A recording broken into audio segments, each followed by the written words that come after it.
வணக்கம். வாங்க இன்றைக்கி ஹோட்டல் ஸ்டைல் கேரட் பீன்ஸ் பொரியல் பண்ணலாம். அதுக்கு ஃபஸ்ட்டு தேவையான அளவு கேரட்டு பீன்ஸு இந்த மாதிரி பொடி பொடியாக நறுக்கி எடுத்துக்கலாம்.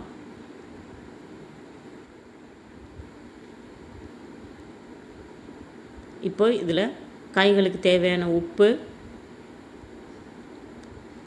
சர்க்கரை லைட்டாக சேர்த்துக்கலாம்.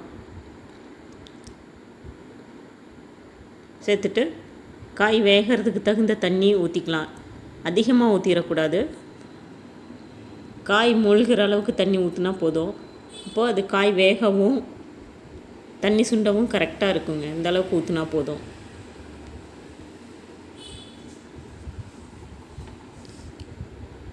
பாருங்கள், காய் வெந்துருச்சு, தண்ணியும் சுண்டிருச்சு. இதுக்கப்புறம் ஒரு வாணலியில் எண்ணெய் ஊற்றிக்கலாம்.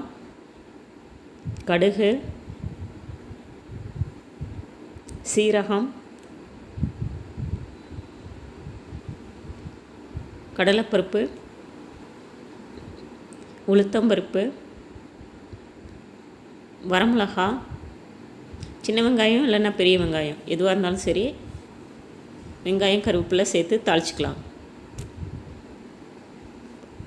வெங்காயம் வதங்கினதுக்கப்புறமா வேக வச்சா இருக்கிற காயை கொட்டிக்கலாங்க.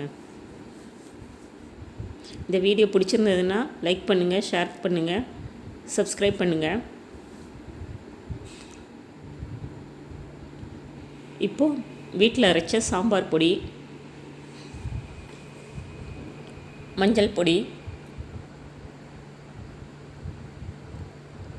நான் ஏற்கனவே பருப்பை வேக வச்சு வச்சுருக்கேன். குழன்னு இல்லாமல் இந்த மாதிரி உதிரியாக வேக வச்சு எடுத்துக்கணுங்க. அதை சேர்த்துக்கலாம்.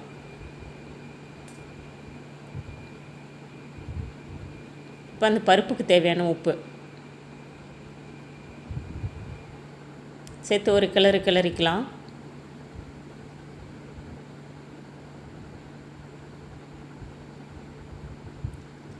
இப்போ துருவி வச்சுருக்கிற தேங்காவை சேர்த்துக்கலாங்க.